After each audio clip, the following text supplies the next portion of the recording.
তোমাদের জীবন মরণের লড়াই। কেন ওয়াকাফ হলো সব থেকে বড় ইস্যু। এটা যদি মিটে যায় তোমাদের সব অস্তিত্ব মিটে যাবে। কেন্দ্র সরকার শুধু ইসলাম মসজিদ মাদ্রাসার বিরুদ্ধে নয়, কেন্দ্র সরকার আমার দেশের সংবিধানের বিরোধী লেগেছে। অতএব সংবিধান আগে না কেন্দ্র সরকার আগে? জোরে বলেন, জোরে বলেন। তা সংবিধানকে বাঁচাবার স্বার্থে কেন্দ্র সরকারের বিরুদ্ধে আমাদেরকে বুকে তাজা খুন দিয়ে হলো লড়াই করতে কারা পারবেন? উঠে দাঁড়ান, উঠে দাঁড়ান। লড়াই করতে পারবেন, লড়াই করতে পারবেন।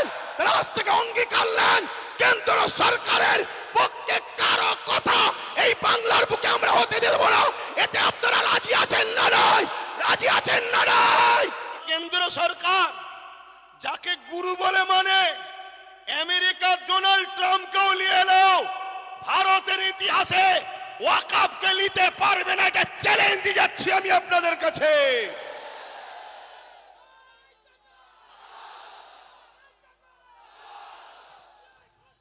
কেন? ডোনাল্ড ট্রাম্পও জানে, ডোনাল্ড ট্রাম্পও জানে এরা উলো খেলাদের বংশের উত্তরসূরি নয়, এরা খালেদ বিন ওয়ালিদের উত্তরসূরি, এরা মৌলা আলী শেরে খোদার উত্তরসূরি, এরা ওমর ফারুকের উত্তরসূরি। এরা এই জমিনের উপরে ইতিহাস তৈরি করে দিয়ে যায়। কখনো এরা কারো কাছে মাথা নত করতে সেখানে সংখ্যা কম হতে পারে, অস্ত্র নাও থাকতে পারে, রাজ পাওয়ার নাও থাকতে পারে। ব্রিটিশকে তাড়াবার পিছনে 90,000 প্লাসের মধ্যে 3 ভাগের 2 ভাগ আমাদের জান দিয়ে আছে। ব্রিটিশ কিভাবে তাড়াতে হয়েছে ওটা আমরা খুব ভালোভাবে জানি। তাই সাদা চামড়া তাড়িয়েছি, এবারে কালো চামড়াকে তাড়াবো। কিন্তু আমাদের ঘরে জানতে হবে ওয়াকাফটা কি, এটা জানতে হবে। এই ওয়াকাফ হাজার হাজার বছর ধরে চলে আসছে। শুনুন একটু ভাই, আমি বুঝাতে চাইছি। আর যদি বলেন যে না 2-4 কথা বলে দিয়ে ছেড়ে দেন, তো ছেড়ে দিচ্ছি। তাহলে একটু বুঝুন, আমাদের হাজার হাজার বছরের পূর্বপুরুষরা মুসলিম সমাজের বিকাশের জন্য, মুসলিম জাতির উন্নতির জন্য তারা তাদের মেহনতের উপার্জনের অর্থ সম্পদকে আল্লাহর রাহে দান করেছে। সেই সম্পদ টোটাল ভারতবর্ষে অনেক খাতা কলমে পাওয়া গেছে 27 লক্ষ বিঘে সম্পদ। কত? 27 লক্ষ বিঘে সম্পদ, কম বেশি। এই সম্পদ কি কাজে লাগবে? জিনেরা দান করেছে মসজিদ, মাদ্রাসা, ঈদগাহ, খানকা, কবরস্থান, এক কথায় মুসলিম জাতির কল্যাণ। এটা কোনো অন্য কোনো সম্পদ নয়, এটা সম্পূর্ণ ধর্মীয় ও ব্যক্তিগত সম্পদ। ইসলামে যেমন নামাজ একটা পার্ট, রোজা একটা পার্ট, হজ একটা পার্ট, যাকাত একটা পার্ট, ঠিক তেমন ইসলামেরই একটা পার্ট মানুষের সেবায় দান করা। এইটা দান করেছে। এই সম্পদ দীর্ঘ বছর ধরে চলে আসছে। এই সম্পদকে ঠিকভাবে নিয়ন্ত্রণ করার জন্য, এই সম্পদকে হেফাজতে রাখার জন্য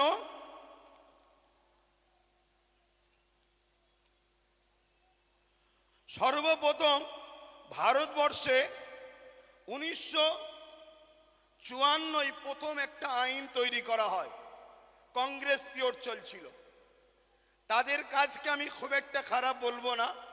তারা চেয়েছিল যাতে করে একটা বোর্ড তৈরি হোক, কমিটি তৈরি হোক, যাতে করে ওয়াকাফগুলো নয়-ছয় না হয়ে যায়, দানকৃত সম্পদ প্রতিটা জায়গায় যেন যায়। তারা বোর্ড তৈরি করলো ঠিকই, কিন্তু ব্যবহারের জায়গায় ঠিকভাবে চলছিল না। তাদের ইচ্ছা ছিল ভালো, কিন্তু কিছু অশুভ লোক ঢুকে যাওয়ার জন্য ওই ওয়াকাফের অর্থ লুট হতে শুরু হলো। তারপরে এই ওয়াকাফকে 1995-এ আরেকবার সংশোধন করা হলো। সেই সংশোধনে আরো সুন্দর করে যাতে করে এই ওয়াকফকে হেফাজত করা যায় তার জন্য ব্যবস্থা করা হলো। এরপরে এই ৭৭ বছর আইন তৈরি হয়েছে, ওয়াকফ হেফাজতের জন্য বোর্ডও হয়েছে, সুন্দর সিস্টেমও হয়েছে, কিন্তু দুঃখের বিষয় যারাই নেতৃত্বে যায়, যারাই দায়িত্বে থাকে, তারাই সরকার আন্ডারটেকিং, সরকারের নিয়ন্ত্রণের লোক যায়। তাই ৭৭ বছর ধরে কম বেশি সব গভর্নমেন্টই এই ওয়াকফের টাকার মধু চেকেছে। তার মানে আমাদের সম্পদ ঝেড়ে খেয়েছে। খোলা কথা, আপনাদের অসুবিধা হচ্ছে? আমাদের সম্পদের টাকা সবকটাই ঝেড়ে খেয়েছে। কিন্তু হঠাৎ করে বিগত 10 বছরও কেন্দ্রে যে সরকার আছে সেও ওয়াকফের টাকার মধু খেয়েছে। কিন্তু একটা প্রশ্ন, হঠাৎ করে এই ওয়াকফকে কেন আইন করে নিজেদের কবজায় নিবাস ষড়যন্ত্র করছে, এটা আমাদের ভাবতে হবে। এই জায়গাটা হলো পয়েন্ট। তার আগে আমি আপনাদের বলি, আমার রাজ্যে যিনি বর্তমান সরকার আছে, আমার রাজ্যে যিনি বর্তমান ক্ষমতায় রয়েছে, ইনি সাচার কমিটির রিপোর্ট অনুযায়ী আমাদেরকে কি ওয়াদা করে এসেছিল, ইনার আগে যে বাম সরকার ছিল সেই বাম সরকার নাকি 20,000 কোটি টাকা ওয়াকফ সম্পত্তি লুটপাট করেছে। অতএব আমি যদি ক্ষমতায় আসি মুসলমানদের ওয়াকফ উদ্ধার করে দেব। এটা বলেছিল না বলেনি? হাত তুলে বলবেন বলেছে না বলেনি? হাত তুলে বলবেন বলেছিল না বলেনি? এই ওয়াদা করেছিল। আরো অনেক ওয়াদা, 10,000 মাদ্রাসা, ফুরফুরা শরীফের রেল, ইটা সিটা বাড়িতে বাড়িতে, মানে দুনিয়া যা ফেঁকেছিল আর আমরা মূর্খর মতো নিয়েছিলাম। ওটা ছেড়ে দেন, আমি একটা টপিক নিয়ে আলোচনা করছি। তাহলে ইনি বলেছিলেন উদ্ধার করে দেবো, কিন্তু উনি এসেছেন 2011, আজকে 24, দীর্ঘ 13 বছর প্লাস হতে যাচ্ছে। কিন্তু দুঃখের সাথে বলতে হয় একটা সম্পদও উদ্ধার হয়নি। আমি 2013-14 থেকে আন্দোলন করছি যে ওয়াকফকে ফিরিয়ে দিতে হবে, ওয়াকফকে হেফাজত করতে হবে। রাজ্যে যে সরকার আছে তিনি একবার বেগম রোকেয়া রিসার্চ সেন্টার ওয়াকফ ভবন বলে একটা শিলান্যাস করেছিল। ওই শিলান্যাসই হয়েছে, একটা পর্যন্ত এখনো ইট গাঁথা হয়নি। কেন? সব সেটিং ভাবে চলছে। এদের সবার বাপ, সবার মাথায় মনে রাখবেন আরএসএস বসে আছে। অতএব সমস্ত সম্পদকে আরএসএস এর ফান্ডে দিতে হবে, এটাই হলো ইনাদের মূল পরিকল্পনা। কেন? পুরো দেশ এখন কোন জায়গায় মোদি বসতে পারে, কোন জায়গায় শাহ বসতে পারে, কোন জায়গায় মমতা বসতে পারে, কোন জায়গায় অন্য কেউ দিল্লিতে অন্য কেউ নামে বসতে পারে। কিন্তু মনে রাখবেন সবার মাথাতে এই আরএসএস বসে আছে। তাই আরএসএস এর বিনা হুকুমে এরা কখনো কিছু করতে পারবে না। তাই ওয়াকফ ভবন তো শিলান্যাস হলো, কিন্তু টাল বাহানায় ওয়াকফকে রেজিস্ট্রেশন করা, তুলে আনা এমন কোনো ব্যবস্থা করলো না। এবং মনে রাখবেন আজকে এই আইন করার পিছনে উদ্দেশ্যটা কি? এই আইন করার পিছনে উদ্দেশ্য হলো, এখন দেখে দেখে অনেক বিষয় পড়তে গেলে অনেক সময় লেগে যাবে।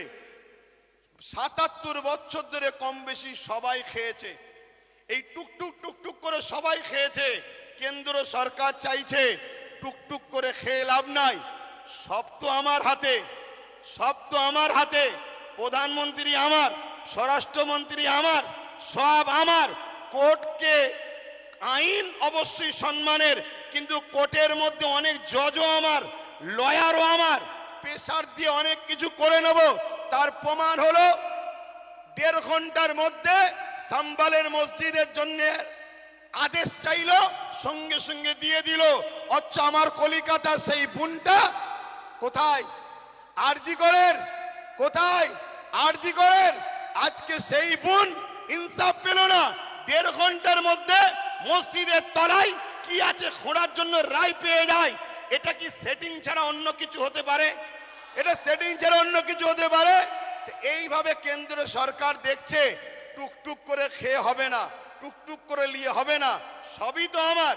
প্রত্যেক জেলার, প্রত্যেক রাজ্যের সিএমও তো আমাদের, প্রত্যেক জায়গার ডিস্ট্রিক্ট ম্যাজিস্ট্রেট থেকে শুরু করে সব দপ্তরই তো আমাদের। অতএব এই সুযোগে ওয়াকাফ 2024 সংশোধনের নামে ওয়াকাফ সম্পদকে পুরো কবজা করে নাও। 44টা 1995 এর যে আইন হয়েছিল তা থেকে 44টা চেঞ্জ করতে চেয়েছে। তার মধ্যে কয়েকটা রিপোর্ট আপনাদের বলছি। সর্বপ্রথম ধর্মের মধ্যে বিভাজন করতে চেয়েছে, বলতে চেয়েছে শিয়া সুন্নি দুটো বোর্ড হবে। বিজেপি চায় যত মুসলমান টুকরো টুকরো হবে, ভাগ ভাগ হবে, তত বিজেপির ফায়দা হবে। তাহলে শিয়া সুন্নি দুটো ভোট করতে চেয়েছে। যারা বলে এক দেশ এক ভাষা এক ভোট, তারা আবার হঠাৎ করে ওয়াকাফকে দুটো ভাগ করছে কেন? আমাদের মধ্যে টুকরো টুকরো ছোট ছোট করে দিতে চাইছে। কি করতে চেয়েছে? এর মধ্যে চেয়েছে 20 জনের কমিটি ছিল সেন্টারে, সেটাকে 21 জনের কমিটি করতে চাইছে। 11 জন অমুসলিম ভাইকে ঢুকাতে চাইছে। আমি সম্মান, শ্রদ্ধা, ভালোবাসা রেখে, সম্প্রীতি রেখে আমার অমুসলিম ভাইদের বলবো, ভাই মনে দুঃখ নেবেন না, এটা আমার ছেলের সম্পদ, এটা আমার ছেলের রুজি রুটি, এটা আমার বাচ্চার হক, আপনি মেরে নেবেন না আমার সোনার ভাই। আপনার দেওবত্ত সম্পদ আছে, সেখানে যদি আমরা মুসলমান বলি আমাদেরকে ঢুকাতে হবে। খ্রিস্টান ভাইদের সম্পদ আছে, আমরা মুসলমান যদি বলি সেকুলারের নামে ধর্ম নিরপেক্ষ দেশ আমাদেরকে ঢুকাতে হবে, এটা অন্যায় হবে। কেন? দেওবত্ত সম্পত্তি হিন্দু ভাইদের, তাদের বাচ্চাদের অধিকার, তাদের ধর্মীয় অধিকার, তাদের সংস্কৃতি অধিকার, সেখানে যেমন আমার যাওয়াটা উচিত হবে না। তাই আমার অমুসলিম ভাইদেরকে বলবো, কেন্দ্র সরকার আজকে আমার বাচ্চার রুটি কাটতে চাইছে, আমার মসজিদের আজান বন্ধ করতে চাইছে, আমার ধর্মীয় কালচারকে মিটাতে চাইছে। তাই খারাপ নেবেন না, আমাকে কমনাল মনে করবেন না, আমি সত্য কথা বলছি। আমার অধিকার কেন্দ্র সরকার মেরে নিতে চাইছে। তাই 21 জন কমিটির মধ্যে 11 জন অমুসলিমকে ঢুকাবে। তাহলে সংখ্যা গুরু অমুসলিম হয়ে গেল। যে কোনো সময় বাকি 10 জনকে ল্যাং মেরে বাদ দিয়ে দেবে। তাহলে ওয়াকাফের মধ্যে আমাদের আর কেউ রইল? জোরে বলেন। কেরলের 14 বছরের মসজিদ নিলাম করে কর্পোরেশনদের হাতে তুলে দিতে অসুবিধা হবে? গুজরাটের 13 বছরের মসজিদ ভেঙে ওটাকে ওয়াকাফ কর্পোরেশনদের হাতে, আদানি আম্বানির হাতে তুলে দিতে অসুবিধা হবে? এভাবে স্বাধীনতার আগে যত ঐতিহাসিক মসজিদ, মাদ্রাসা আছে, কবরস্থান আছে, সবগুলোকে মিটিয়ে দিতে চাইছে। কেন মিটাতে চাইছে? এটা প্রশ্ন তো। এক তো লোভ, অর্থ, টাকা, আমাদের উপরে হিংসা, এগুলো তো ইত্যাদি। কিন্তু বাস্তবটা শুনুন, বাস্তব বলে এটাই। এনআরসি এনপিআর করে মুসলমানদের ধরে বিদেশি বলে তাড়াবার চেষ্টা করেছিল। আফগানিস্তান, পাকিস্তান, বাংলাদেশ বিভিন্ন রাজ্য থেকে অমুসলিম ভাইরা এলে তারা নাগরিকত্ব পাবে, মুসলমানরা পাবে না, এই বলে বিভাজন করতে চেয়েছিল। সেই জায়গায় আমি বলেছিলাম অবশ্যই দিন কোনো আপত্তি নাই। কেন? আমি বুক ঠুকে জানি বাংলাদেশ থেকে কোনো মুসলমান ভারতে আসেনি, পাকিস্তান থেকে কোনো মুসলমান ভারতে আসেনি, আফগান থেকে কোনো মুসলমান ভারতে আসেনি। তাই আমাদের নাগরিকত্ব দিবার প্রয়োজন নয়। আমরা ছিলাম, আমরা আছি। আমরা যে এখানকার প্রমাণ দেবো কি করে? ওই যে কেরলের 14 বছরের 1400 বছরের মসজিদ বলে দিচ্ছে 1400 বছর ধরে ভারতে মুসলমান ছিল, আজান ছিল, একামত ছিল, নামাজ ছিল। ওই যে গুজরাটের 1300 বছরের মসজিদ বলে দিচ্ছে ভারতবর্ষে মুসলমান ছিল 1300 বছর ধরে, আজান ছিল, নামাজ ছিল। তাই ঐতিহাসিক মসজিদগুলোকে বিরান করে, কবরগুলোকে মিটিয়ে দিয়ে এরা সমাজকে দেখাতে চাইছে মুসলমান এদেশে নতুন করে এসেছে, তবে তো এনআরপি করে, এনআরসি করে আমাদের তাড়াতে সুবিধা হবে। কথা বুঝছেন না, বোঝেন না? তাহলে একদিকে যেমন এটা আমার ধর্মকে মিটাবার ষড়যন্ত্র, অপর দিকে এর পিছনে পুরো ভারতের মুসলমানদের ঘরে নাগরিকহীন করে এদেরকে গণহত্যা করার একটা ষড়যন্ত্র চলছে। মনে রাখবেন, এই জায়গায় আমাদেরকে জীবনের শেষ নিঃশ্বাস দিয়ে হলেও আমাদের ওয়াকাফ, আমাদের মসজিদ, আমাদের মাদ্রাসা, আমাদের কবরস্থান, আমাদের ঐতিহ্য আমাদেরকে বাঁচাবার জন্য সংগ্রাম করে যেতে হবে। এতে আপনারা তৈরি আছেন না নাই বলুন? তৈরি আছেন তো নাকি? আর মনে রাখবেন, কেন্দ্রে আজকে যে সরকার আছে, অন্যজন আসবে, পরশুদিন আবার কেউ চলে যাবে, অন্যজন আসবে। কত সরকার এসেছে, কত সরকার চলে গেছে, কত রাজ্য এসেছে, কত চলে গেছে, কিন্তু মনে রাখবেন এ দেশের একটা সংবিধান আছে। এই সংবিধান আমাদের ছিল, আছে, থাকবে। সংবিধান বলছে 1947-এ সংবিধান জানিয়ে দিয়েছে ভারতবর্ষের যেটা মন্দির মন্দির থাকবে, যেটা মসজিদ মসজিদ থাকবে, যেটা গুরুদুয়ার গুরুদুয়ার থাকবে, যেটা চার্চ চার্চ থাকবে, যেটা সনাতন ভাইদের যা যেটা যেটা ছিল 1947 থেকে ওটাকে আর চেঞ্জ করা যাবে না, ওটা ওরকমই থাকবে। তাই এই আইনকে সামনে রেখে আমি বলতে বাধ্য হচ্ছি, কেন্দ্র সরকার শুধু ইসলাম মসজিদ মাদ্রাসার বিরুদ্ধে নয়, কেন্দ্র সরকার আমার দেশের সংবিধানের বিরোধী লেগেছে। অতএব সংবিধান আগে না কেন্দ্র সরকার আগে? জোরে বলেন, জোরে বলেন। সংবিধানকে বাঁচাবার স্বার্থে কেন্দ্র সরকারের বিরুদ্ধে আমাদেরকে বুকে তাজা খুন দিয়ে হলো লড়াই করতে কারা পারবেন? উঠে দাঁড়ান, উঠে দাঁড়ান। লড়াই করতে পারবেন আপনারা? লড়াই করতে পারবেন? লড়াই করতে পারবেন? রাজ থেকে অঙ্গীকার নেন, কেন্দ্র সরকারের পক্ষে কারো কথা এই বাংলার বুকে আমরা হতে দেব না। এতে আপনারা রাজি আছেন না নয়? রাজি আছেন না নয়? কেন? আমার দেশের সংবিধান, আমার দেশের সংবিধান আমাদের কাছে আগে। আমার দেশের সংবিধানকে যে বুড়াগুল তুলবে, আমার দেশের সংবিধানের বিরুদ্ধে যে কথা বলবে, আমার দেশের সংবিধানকে যে মিটাতে চাইবে, আমরা তাকে মূল গোড়া থেকে মিটিয়ে দেওয়া রাজি আছে। কেন? অনেক কষ্ট করে এদেশ স্বাধীন হয়েছে। হাজারো মুসলমান, হাজারো হিন্দু, হাজারো আদিবাসী, হাজারো দলিত, হাজারো শিখ, পাঞ্জাবিদের রক্তের বিনিময়ে এদেশ স্বাধীন হয়েছে। অতএব সেই দেশের সংবিধানকে নিয়ে আজকে তুমি হতে পারো প্রাইম মিনিস্টার, কিন্তু তোমার অধিকার নয় আমার দেশের সংবিধানের উপর হাত দিতে পারে। ঠিক না বেঠিক? এখানে আর একটা ছোট্ট কথা বলবো। আজ গাড়ি বুঝাই করে করে সুলতানে হিন্দের দরবারে যান আপনারা। কি গো, জানতো নাকি? ছোট করে দেবো, টাইম কি হচ্ছে? শোনেন, অসুবিধা হচ্ছে আপনাদের। আমি আন্দোলনে নামিনি, নেমেছি যখন এর সাত শেষ দেখে ছাড়বো, কিন্তু আপনারা আছেন তো নাকি? আছেন তো নাকি? মনে রাখবেন। আচ্ছা, এই আন্দোলনটা করবেন কার সাথে?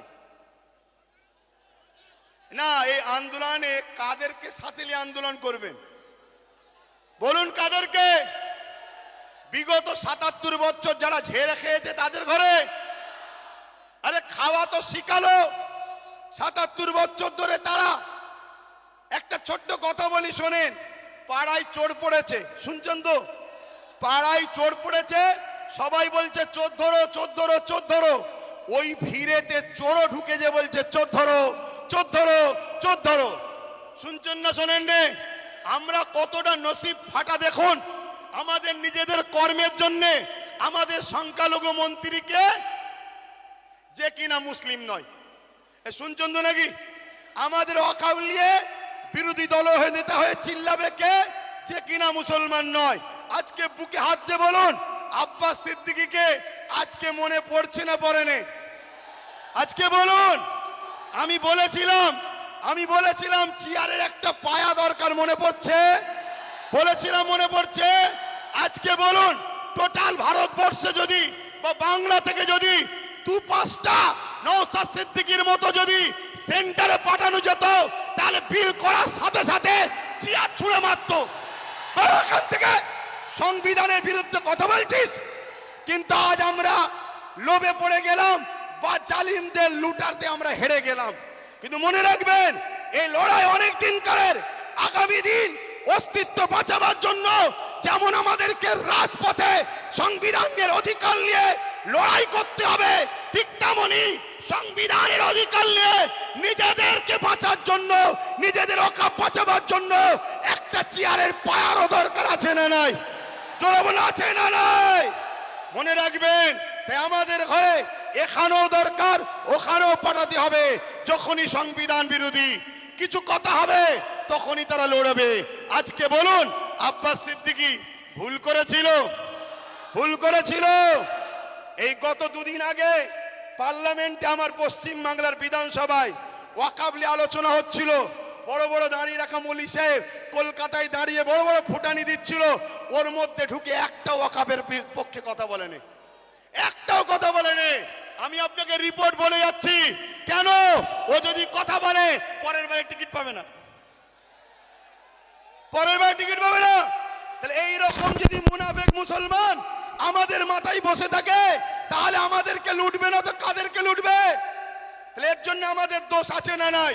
তাই আগামী দিন বাচ্চাদের ভবিষ্যতের স্বার্থে, কেন ওয়াকফ হলো সব থেকে বড় ইস্যু, এটা যদি মিটে যায় তোমাদের সব অস্তিত্ব মিটে যাবে। ওয়াকফ যখন থাকবে না, তুমি ভারতের স্বাধীনতার আগে দেশ ছিলে, প্রমাণ দেখাতে পারবে না। আরে তোমার মসজিদে থাকার পরও প্রমাণ দেখাতে পারছো না, তারপরে মনে রাখবে তখন তোমাকে বলবে যদিও থাকে থাক, ভোটটা দিতে পারবে না। শুনছে না শোনেন না? এ বিরাট বড় নাটক, অনেক বড় চেন চলছে। মনে রাখবেন, বিগত দিন যা বলেছি আজকে সেটা ঘটছে না ঘটেনি। আজকে যেটা বলছি, যদি ঘুমিয়ে থাকো, অগ্রাহ্য করো, তাহলে আগামী দিন কিন্তু কোনো ঘটবে, তখন কিন্তু আব্বাস সিদ্দিকী আর বলার জন্য থাকবে না। এটা বলে দিয়ে গেলাম। এ লড়াই আমাদের জীবন মরণের লড়াই, এ লড়াই আমাদের বাচ্চাদের লড়াই। মুসলমান আমার কওমের ভাইরা, ওটাও অন্য সমাজের মানুষের সঙ্গে ওয়াকফ নিয়ে নিজেরা বন্ধুর মতো আলোচনা করো, তাদেরকেও বুঝাও যে ভাই, এ লড়াই কোনো হিন্দু মুসলমানের লড়াই নয়, এ লড়াই অন্য কোনো জাতি ধর্মের বিরুদ্ধে লড়াই নয়। এটা কেন্দ্র সরকার বিভাজন লাগাতে চাইছে। এ লড়াই আমার অধিকার, আমার যেটা গণতান্ত্রিক রাইট, আমার সংবিধানের রাইট, এই রাইটকে কেন্দ্র সরকার লুটছে, এটা মানুষকে বুঝাও। আজকে ছোট্ট একটা কথা বলি, আজকে আজমির শরীফে নাকি হিন্দু ভাইদের কোন একটা বিশ্বাস, শিবলিঙ্গর কি ধর্মীয় একটা কিছু ব্যাপার আছে। আমি ভাই কারো ধর্ম নিয়ে বেশি কথা বলা পছন্দ করি না, এটা প্রেমের জিনিস। কিন্তু আমি আমার হিন্দু ভাই, সনাতনী ভাই শ্রদ্ধার সাথে জানাচ্ছি, বলুন তো ভাই, যখন গাজা খাজা গরিবে নওয়াজ হুজুরের রওজা তৈরি হয়, আজ থেকে প্রায় 800 বছর আগে আলাউদ্দিন খিলজি তখন ছিল, তখন তো হিন্দুস্তানে হাজারো লাখো হিন্দু ভাইয়েরা ছিল, আজমিরেও ছিল, কই তখন তো কেউ কথা তোলেনি যেটা আপনি শিবলিঙ্গর আমাদের তীর্থভূমি আছে সেটাকে ভেঙে কেন আপনি করলেন? তারপরে আরো অনেক হুকুমাতরা এসেছে, কই কখনো তো কোনো হিন্দু ভাই, সনাতন ভাই আওয়াজ তোলেনি। তারপরে ইংরেজ এসেছে, আজকে আমার দেশে এই বিজেপির অটল বিহারী বাজপেয়ী সাহেব এসেছে, কই তখন তো আওয়াজ ওঠেনি।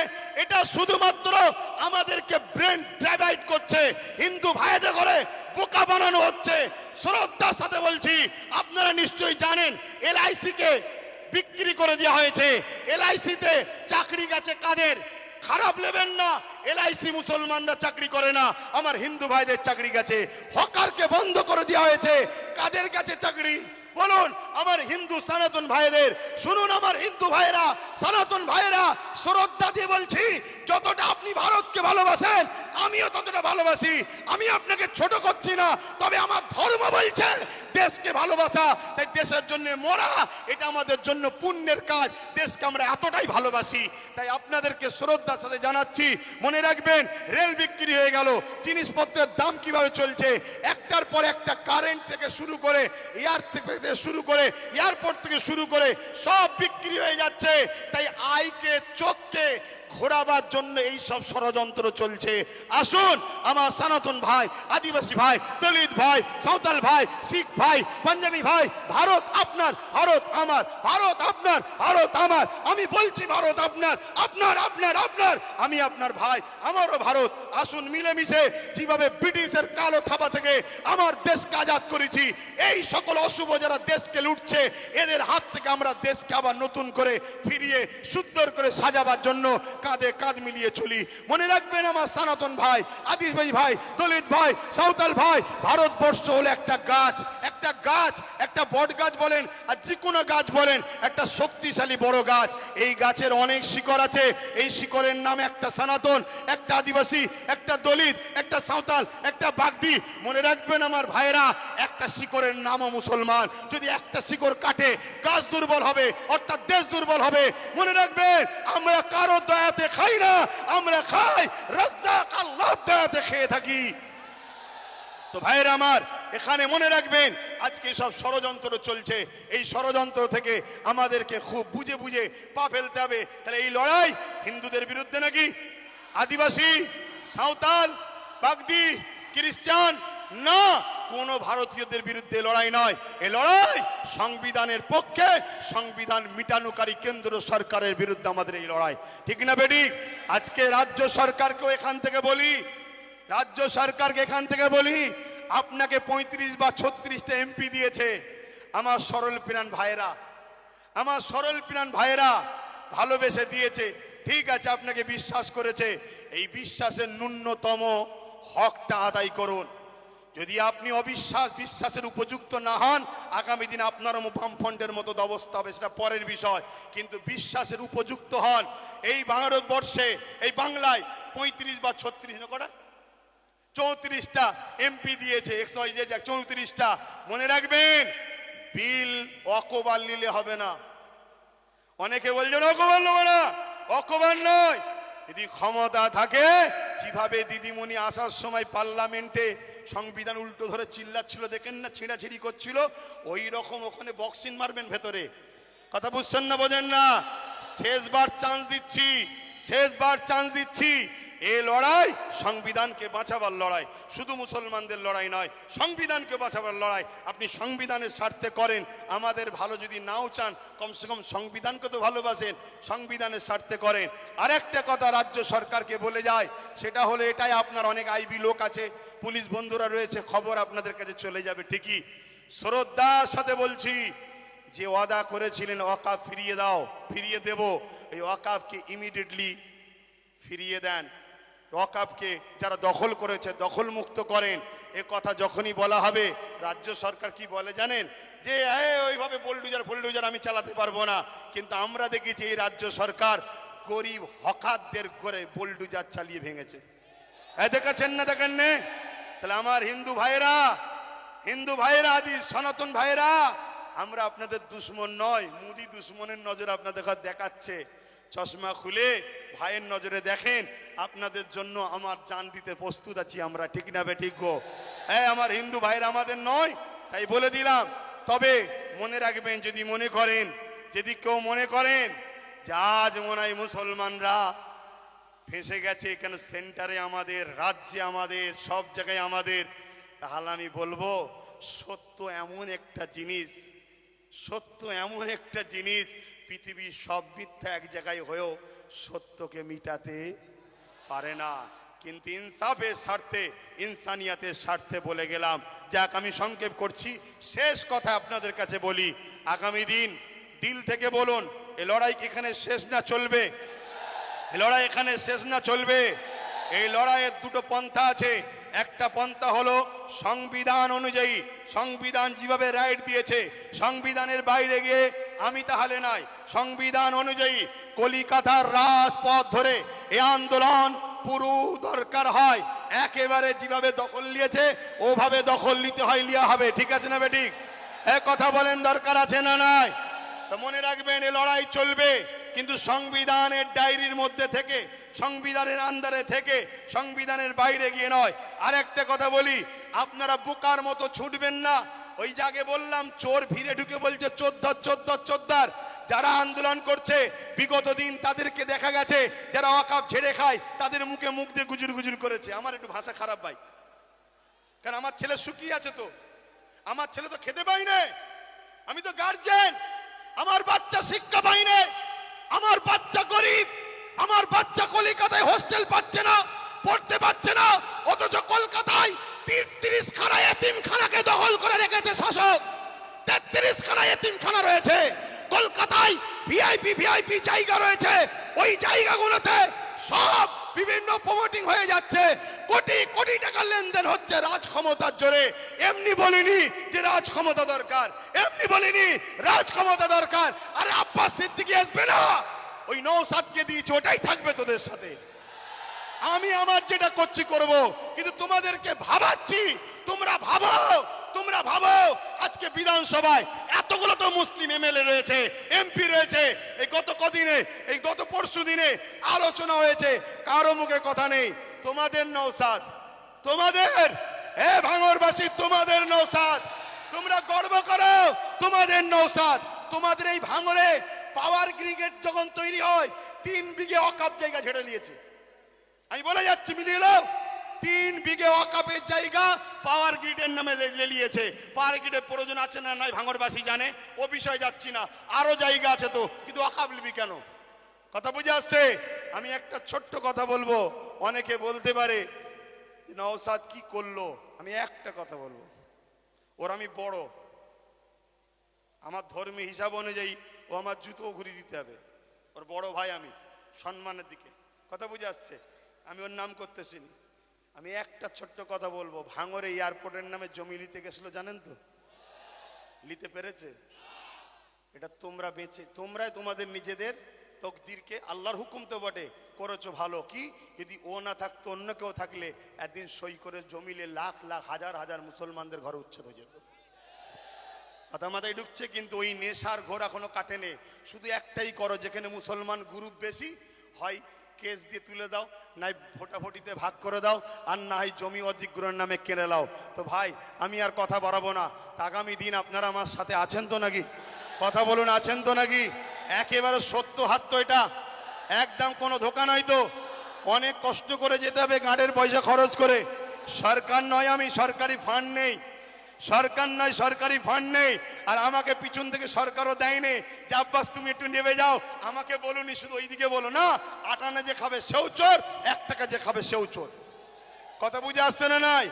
তো সেই জায়গায় হাত নামান। আগামী দিন ভাই আমার, সবাইকে একটু সংগঠিত হতে হবে।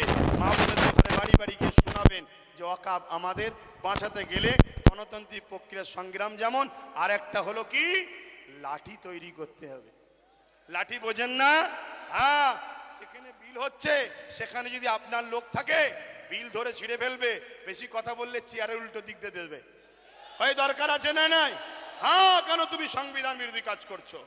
এর জন্য লোক দরকার আছে। আর এই ত্যাগ স্বীকার করতে আপনাদের ঘরে একটা জিনিস করতে হবে, কি, নিজেদের মধ্যে আমি বড় হব, আমি বড় হব, আমি বড় হবে স্বপ্ন ছাড়তে হবে। নিজের বাচ্চার ভবিষ্যতের জন্য আসো, সবকিছু কুরবান করো, লোভ লালসা কুরবান করো, চিটিংবাজি ধোকাবাজি কুরবান করো।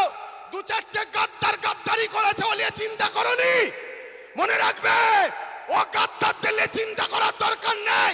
আল্লাহ যেটা করে ভালোর জন্য করে, পচা ঝাঁজ বেরিয়ে যায় ভালো, কারো জন্য কোনো কিছু আটকায় না। তো যাক, কেন্দ্র সরকারের বিরুদ্ধে আমাদের এই সংগ্রাম আজ থেকে শুরু হলো 6 ডিসেম্বর, আগামী দিন চলতে থাকবে। শেষ কথা আবার বলি, বাবরি মসজিদ ইনশাল্লাহ, বাবরি মসজিদ ইনশাল্লাহ, বাবরি মসজিদ ইনশাল্লাহ, বাবরি মসজিদ ইনশাল্লাহ। হাত লম্বা করে তুলে বলুন, হবে ইনশাল্লাহ, ইনশাল্লাহ। নারে দিবে, আরো দিল খুলে নারে দিবে, নারে দিবে। লব্বাইক ইয়া রাসূলুল্লাহ, লব্বাইক ইয়া রাসূলুল্লাহ। ভারতবর্ষ, ভারতবর্ষ, ভারতবাসীর ঐক্য, ভারতবাসীর ঐক্য, ভারতবর্ষের সংবিধান। নারে দিবেন। পুলিশ বন্ধুদের সঙ্গে আমাদের কোনো রাগ নেই, তারা আমাদের বন্ধু, তারা আমাদের বন্ধু। কিন্তু অশুভ লোকের হাতে ক্ষমতা চলে যাওয়ার জন্য পুলিশ বন্ধুরা বাধ্য হয় পরিবার, চাকরি, নিজের জানের হেফাজতের জন্য আমাদের উপরে লাঠিচার্জ করতে বাধ্য হয়। কথা বুঝে আসছে? তারা আমাদের বন্ধু, তারা কখনো চায় না, তারও তো ঘরে মা বোন বউ বাচ্চা আছে, তারাও তো একটা বদদুয়ার কথা মনে করে যে হাই লেগে গেলে, বদদুয়া লেগে গেলে শেষ হয়ে যাবে, আমার ছেলের ক্যান্সার হয়ে গেলে কি হবে, তাই তারা জুলুম করতে চায় না, কিন্তু বদমাইশ লোকের হাতে ক্ষমতা চলে যাওয়ার জন্য বদমাইশি করছে। কথা বুঝে আসছে? তো যাক, চিন্তা করার কিছু নেই, আমি এখানে সংক্ষেপ করছি। আস্তে আস্তে ঘরে যাবেন, আস্তে আস্তে ঘরে যাবেন। মনে রাখবেন, এ দেশ আমাদের ছিল, আছে, থাকবে। সংবিধান ছিল, আছে, থাকবে। সরকার আছে, পড়ে যাবে। কেন্দ্র সরকার যেটা করছে অন্যায় করছে। আসুন ছোট করে একটু দোয়া, আল্লাহুম্মা আমিন, আল্লাহুম্মা আমিন। আয় আল্লাহ, হাবিবের খাতির রহমত করে দয়া করে আমাদের এই চেষ্টাকে আপনি কবুল করেন। আমরা ভুল করেছি আল্লাহ, বারবার সেকুলার নামে ভণ্ডগুলোকে বিশ্বাস করে মেহনত করে তাদের জন্য লড়াই করেছি, ভাই ভাই খুনোখুনি করেছি, মারপিট করেছি।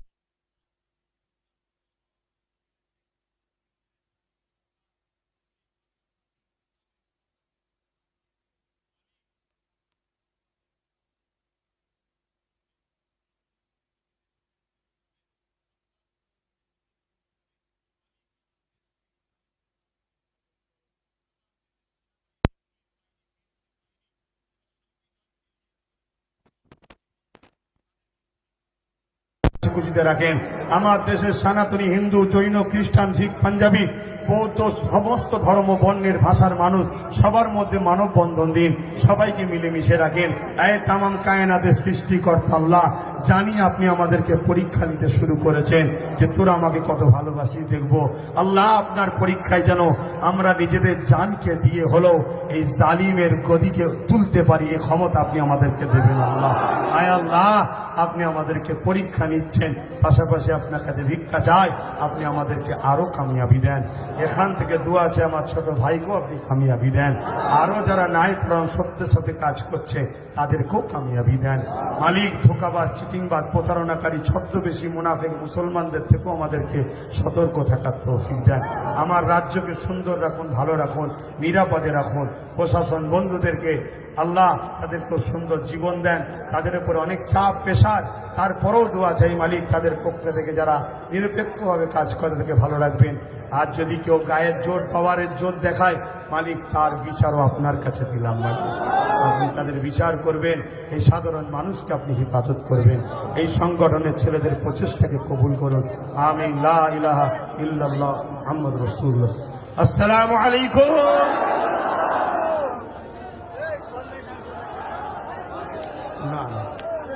আমরা বিভিন্ন জায়গায় প্রোগ্রাম আরো করছি, আপনাদের এখান থেকে শুরু হলো। তো যাক, আস্তে আস্তে যাবেন, আস্তে আস্তে যাবেন। যেদিন আমি কলিকাতায় ডাকবো খবর পেলে একটু সময় দিতে হবে, আশা রাখছি, আশা রাখছি। আস্তে আস্তে যান, আস্তে আস্তে যান। আসসালামু আলাইকুম।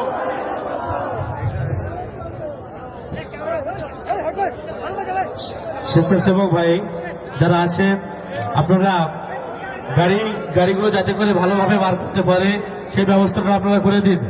রাস্তাটা ক্লিয়ার রাখবেন, রাস্তাটা ক্লিয়ার রাখবেন। সাথে সাথে প্রতিটা স্বেচ্ছাসেবী ভাইদেরকে বলবো, আপনারা শেষ পর্যন্ত এই মেলা মাঠে থাকবেন, যতক্ষণ না পর্যন্ত সমস্ত কর্মীরা এখান থেকে বাড়ি ফিরে যাবে, ততক্ষণ পর্যন্ত আপনারা এখান থেকে যাবেন না, যাতায়াতের কোনো রকম যেন অসুবিধা না হয়। অসংখ্য অসংখ্য ধন্যবাদ। এরপর আমাদের প্রধান বক্তা জানালে আহ্বানে আজকের আমরা হাজার হাজার মানুষ এখানে এসেছি। হাজার হাজার মানুষের পক্ষ থেকে, হাজার হাজার মানুষের পক্ষ থেকে ভাইজানকে লক্ষ্য করে আমরা এতটুকুই বলবো, ভাইজান আপনি এগিয়ে চলুন। আপনার হাই আমাদের হা, আপনার নাই আমাদের না, এর উপরে আমরা দাঁড়িয়ে থাকবো। এর মাঝে যদি কেউ বাধা দিতে আসে তাদেরকে আমরা হাজার হাজার মানুষ এক বাক্যে এক চিত্তে বলবো, যাই জালেমো इसके भाईजान के बारे में तुम्हें क्या पता, इसके भाईजान में दिल नहीं जान भी दे दूंगा। तो এখন বক্তব্য রাখছেন পূর্বশ্রী আহলে সুন্নাত ওয়াল জামাতের কর্ণধার পীরজাদা আব্বাস সিদ্দিকী বড় ভাইজান হুজুর কিবলা।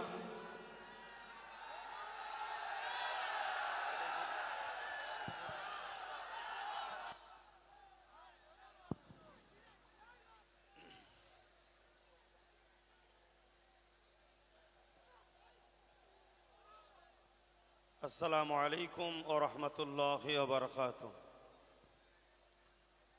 আলহামদুলিল্লাহ, আজ ঐতিহাসিক জায়গা ভাঙর সুলতান আসগর আলী রহমাহুল্লাহ হুজুরের স্মৃতি বিজড়িত এলাকা, সেই ভাঙরের পবিত্র জায়গায় বিজয়গঞ্জ বাজারে ভাঙর কাশীপুর এই অত্র এলাকার ফুরফুরা শরীফ আহলে সুন্নাত ওয়াল জামাতের কমিটি নেতৃত্ববৃন্দদের পরিচালনায় আজকের এই জনসভা হয়েছে। বিষয়টা নিশ্চয়ই আপনারা দেখতে পাচ্ছেন, ওয়াকাফ বাঁচাও, ওবিসি সংরক্ষণ বাঁচাও, মাদ্রাসা শিক্ষা বাঁচাও। অবশ্যই আমার পূর্বে পীরজাদা বাইজিদ আমিন সাহেব আলোচনা করেছেন, তার আগে আমাদের সম্মানীয় শিক্ষক মহাশয় তিনিও আলোচনা করেছেন। একটা কথা মনে রাখবেন, এই যে লড়াইয়ে আমরা নেমেছি, বেঁচে থাকার নামটাই হলো লড়াই করা।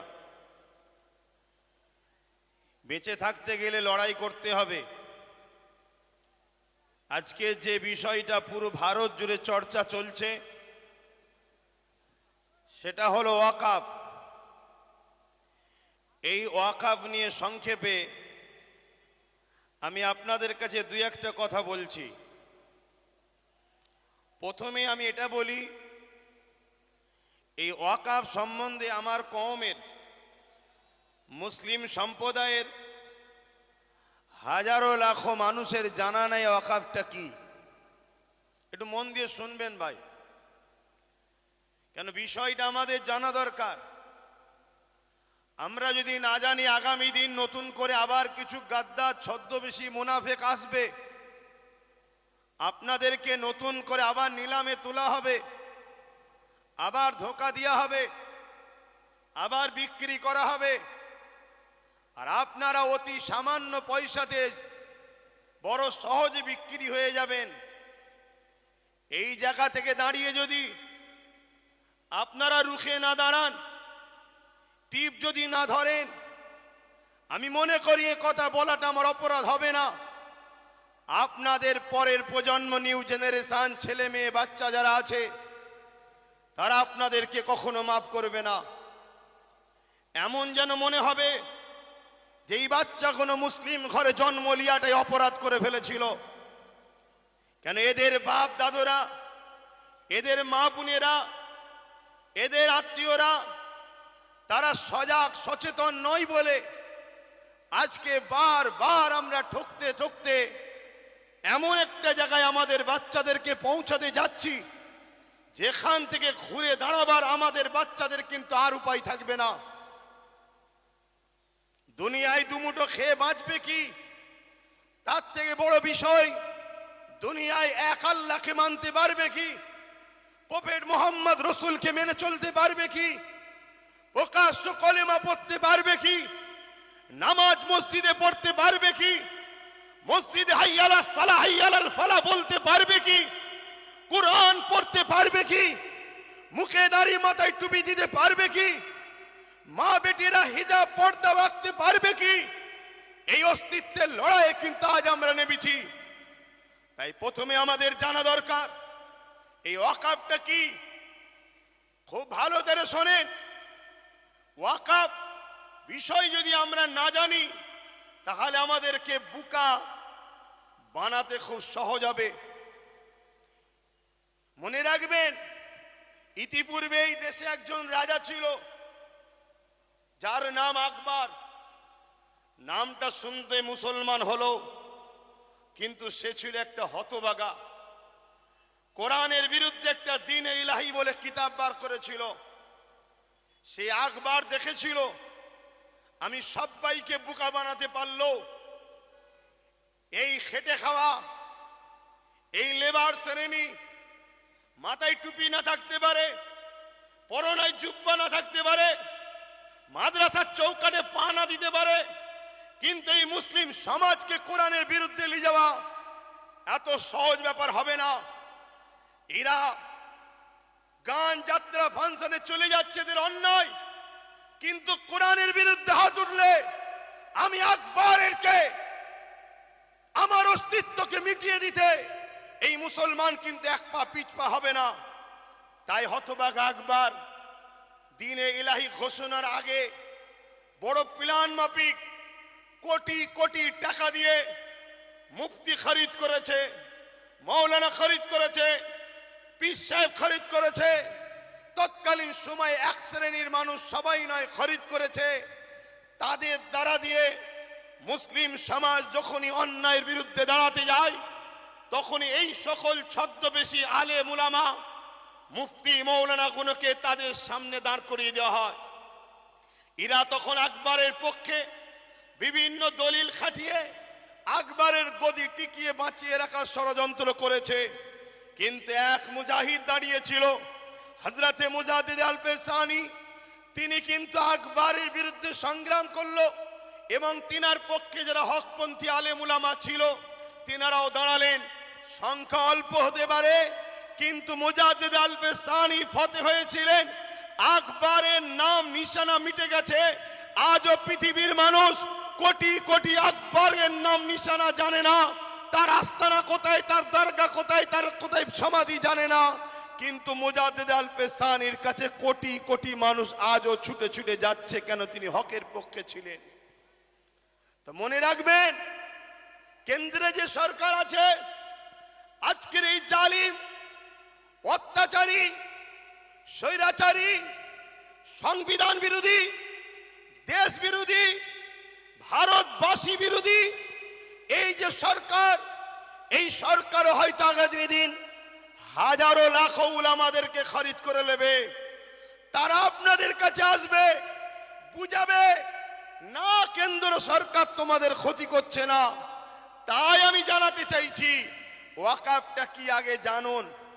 কয়েকটা পয়েন্ট আপনাদেরকে বলবো, এগুলো একটু ধৈর্য ধরে শুনতে হবে, কেননা 4টে বাজতে 5 মিনিট বাকি, আর হয়তো 10-15 মিনিট বক্তব্য হবে। আপনাদের ধৈর্য আছে তো নাকি? হাত তুলে বলুন, আছে তো নাকি? তবে আমি যারা এই ব্যবস্থা করেছে, যদি একটু প্ল্যান মাফিক করত, আমার মনে হয় আজকে বিজয়গঞ্জের বাজারের এই প্রোগ্রামটা একটা ঐতিহাসিক প্রোগ্রাম রূপ নিত। যেভাবে মানুষগুলো চতুর্দিকে ছড়িয়ে আছে, যদি সংগঠিতভাবে প্ল্যান মাফিক বসানো যেত, তাহলে এই প্রোগ্রামের সৌন্দর্য কিন্তু আরো বহিঃপ্রকাশ হতো। তো যাক, আমরা প্রোগ্রাম সুন্দর করে ভোট লুটতে আসিনি আজকে। কথা শুনছেন? আমরা এসেছি আমাদের নিউ জেনারেশন, আমাদের পরের প্রজন্মকে ধ্বংসের মুখে ঠেলে দিয়ে যেতে পারি না।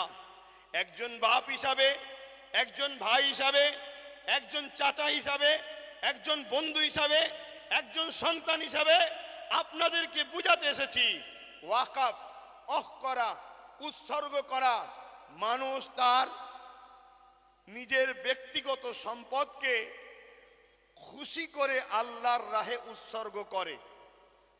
এই উৎসর্গ করার অনেক কটা পন্থা আছে। এই উৎসর্গ করা, দান করার অনেক পন্থা আছে। যেমন একটা হলো মৌখিক উৎসর্গ করা, হেবা করা, দান করা মৌখিক, যে আমার এই সম্পদ আমি বিজয়গঞ্জের ওই বাজার মসজিদকে আমি দান করে দিলাম। এই হেবা আজকের দিন পর্যন্ত ইসলাম শরিয়াতেও জায়েজ এবং আমার দেশের সুপ্রিম কোর্ট পর্যন্ত রায় দিয়েছে মৌখিক হেবা চলবে। কেন্দ্র সরকার এই মৌখিক হেবার সম্পদগুলোকে ঝেড়ে নিবার একটা নতুন ষড়যন্ত্রের বীজ রোপণ করছে। কথা মাথায় ঢুকছে? সে বলবে কাগজ দেখাও, 800 বছরের মসজিদ কাগজ দেখাও, 900 বছরের মসজিদের কাগজ দেখাও, 1000 বছরের মসজিদের কাগজ দেখাও। চিরামান মসজিদ কেরলে 1400 বছর পুরাতন, কাগজ দেখাও। কেরলে তার গুজরাটে 1300 বছরের মসজিদ, কাগজ দেখাও। কথা মাথায় ঢুকছে? তাহলে হেবা করার, দান করার, অফ করার পদ্ধতি আছে। আমার কথা মাইকে বুঝছেন? একটু মন দিয়ে শুনুন ধৈর্য ধরে। ব্যাপারটা না জানলে আপনাদের ইন্টারেস্ট আসবে না। আর ব্যাপার যদি জেনে যায়, আমার বিশ্বাস